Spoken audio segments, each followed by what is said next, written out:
Hey there, welcome back. 14.2, Rate Laws and Reaction Mechanisms.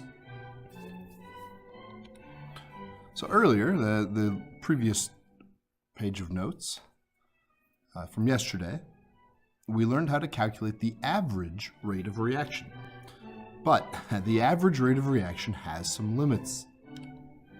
For example, most reactions are going to slow down as the reactants are consumed and fewer particles are available to collide.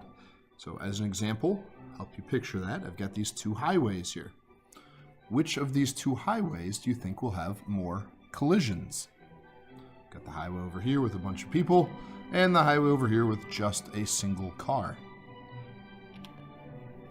The higher concentration is going to lead to more collisions.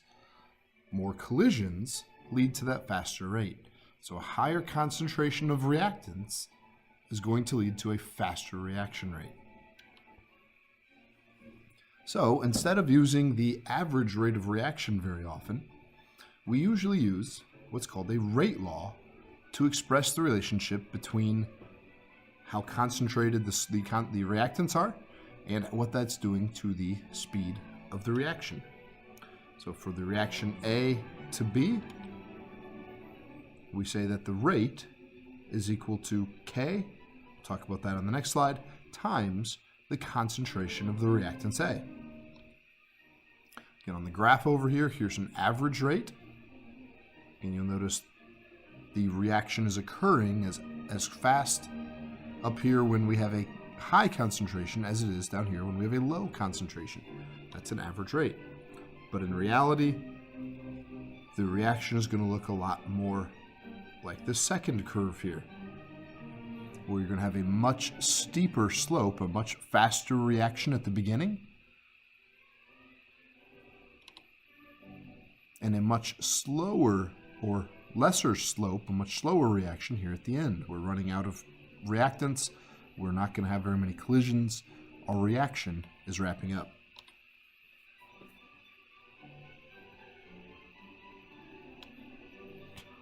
So looking at our rate laws. For the reaction A to B, K is a specific rate constant, and it relates the reaction rate and concentration of reactants at a given temperature. That's important. You change the temperature, you're going to change your K. A higher temperature generally means a faster rate of reaction. And these values must be determined experimentally.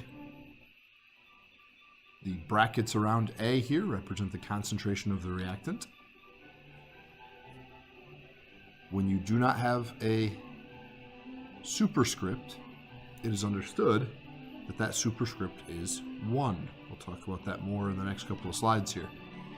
The exponent there, or lack of exponent, this could be the case, is called the reaction order.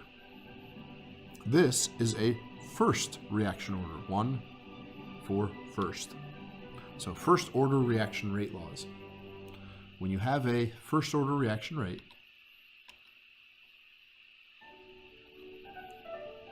the entire rate of the reaction is dependent upon how much of H2O2 you have, or how much of that reactant you have.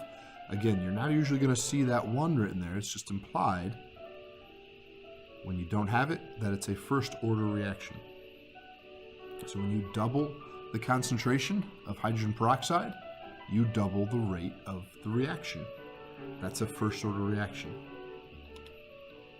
But there are other orders of reaction. So for example, you could have a second order reaction.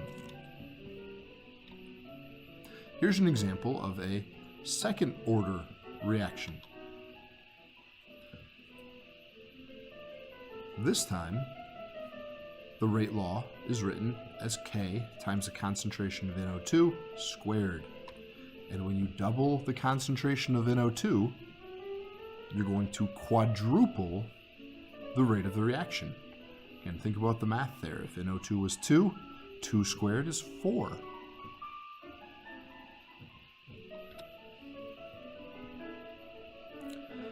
This is a common misconception. People like to say that the reaction order comes from the coefficient in front of the reactant, and that's not always the case. It can be the case, it certainly is the case here, but it's not always the case.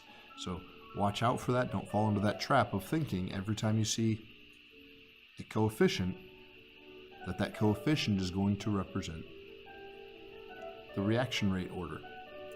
We must determine the reaction rate experimentally. We also have zero order reaction rates. And in this case, we say that the rate is independent of the reactant concentration. So if you take a look, the rate is equal to Ka, concentration of A, to the zero. That'd be your zero order. Well, anything to the zero, if you've ever played around with your calculator, anything to the power of zero is 1. So we can say that the rate of the reaction is equal to the rate constant K.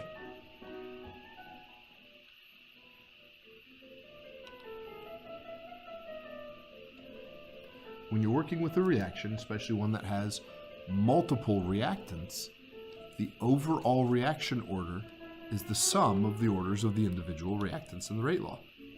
So here we have reactant A and reactant B, and they're forming products. The little a and the little b just represent whatever coefficients there might be for reactants A and B. We would determine the order for each reactant separately, and we'd write our rate law as there's our constant times concentration of A to the m, and the concentration of B to the n. And K is our rate constant, A is your concentration of reactant A, M is the reaction order for reactant A, and B is the concentration of reactant B. Oops, go back real quick, and N is the reaction order for reactant B. Again, the overall reaction order for this reaction would be M plus N. You'll see it better, I think, here in the example. So there's a reaction. 2NO plus 2H2 yields nitrogen plus 2 water. Has the following rate law. So K, the rate is going to be equal to our reactant constant, times NO squared, times the concentration of H. So this rate law shows that our rate order for NO is 2. And if we were to double the concentration of NO, we would quadruple the overall reaction rate. The rate order for hydrogen is just 1. And hey, here's one of those examples where you can't just pull the coefficient out of the balance equation and say that that's the reaction rate order. It won't always be the case. Here, hydrogen is a coefficient 2, but a rate order of only 1. So if we were to double the amount of hydrogen, we would double the reaction rate, but we wouldn't quadruple it as we do for nitrogen monoxide. The overall order is the sum. So if we have 2 for NO and 1 for H2, the overall order of reaction is 2 plus 1, which equals 3.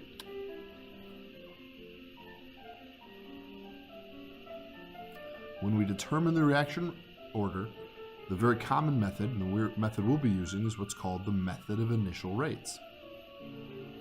This method, the measurement of rates, takes concentration of each reactant and changes them one at a time. And it sees what happens to the rate of the reaction as you change each reactant, again, one at a time. So here's an example. We have a reaction A plus B yields the products, and here is our experimental data. So we started off our first trial. We have equal concentrations of A and B, reactants A and B. And we found an initial rate of 2 times 10 to the negative third moles per liter seconds. In our second trial, so that's this one here, we've doubled the concentration of A. We left B the same, so we wanted to see what was going to happen when we doubled the concentration of A, leaving B the same. We look at our rate of reaction, and we can see that it was doubled. 2 times 10 to the negative third is 1/2 what 4 times 10 to the third is. So by doubling A, we doubled the rate of the reaction. We ran a third trial because we needed to figure out how reactant B was affecting the reaction. Between reactions 2 and 3, we left our concentration of A the same.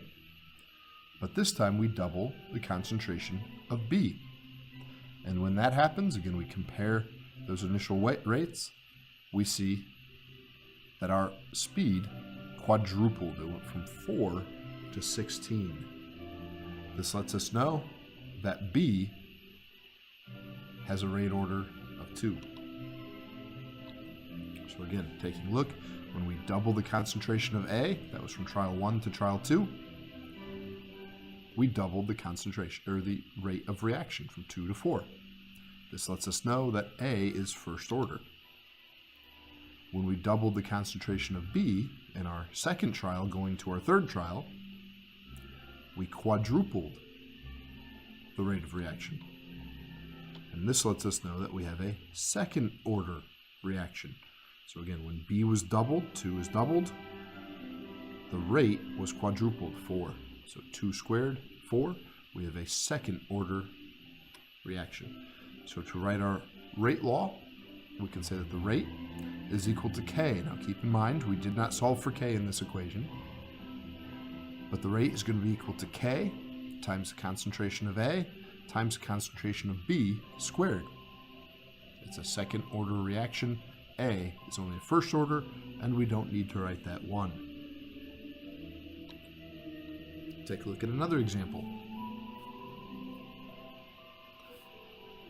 So they're telling us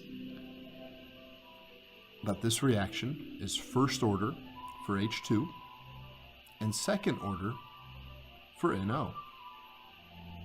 The rate constant, this time they're giving us the K, is 2.9 times 10 squared.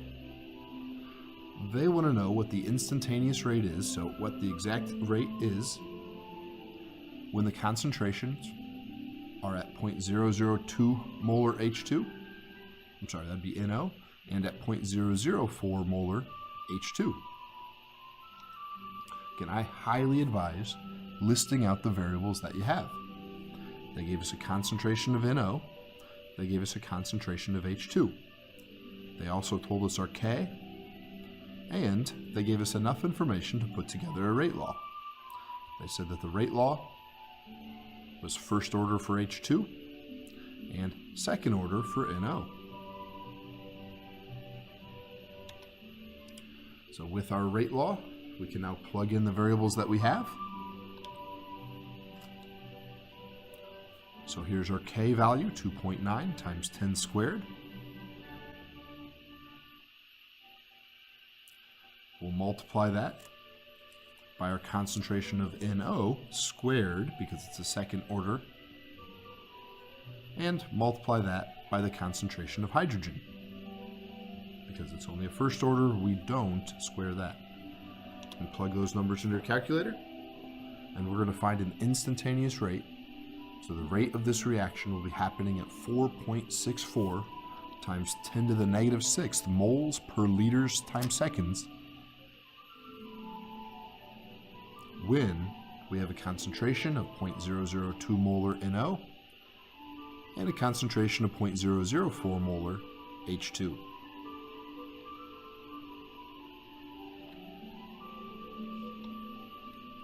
On our last slide is this concept that most chemical reactions are going to consist of simpler reactions. So NO plus H2 yielding nitrogen and water is actually made up of 3 elementary steps. And as a complex reaction, it's not as simple as adding NO to H2 and yielding N2 plus 2H2O. The first thing that happens is the NO combines with itself. The reason that we have 2 NOs, 2 nitrogen monoxides, is that they can react with each other, not necessarily hydrogen. So our 2 NOs will combine with each other to form N2O2. That's the first step of this reaction. We look over here on the graph. There's that first step. Our N2O2 is now going to react with one of the hydrogens to produce N2O and one of the waters that represents a product. The N2O then comes down to the third step. It reacts with the second hydrogen reactant, and it forms the product nitrogen, and that second product of water gives us the two waters.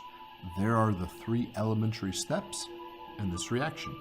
And again, if we look at the graph over here on the right, we can see those three humps represent the three elementary reactions.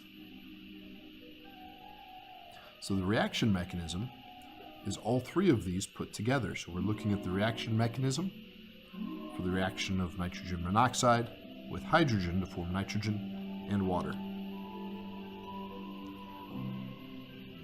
These big, long problems, these reaction mechanisms, have what's called a rate-determining step.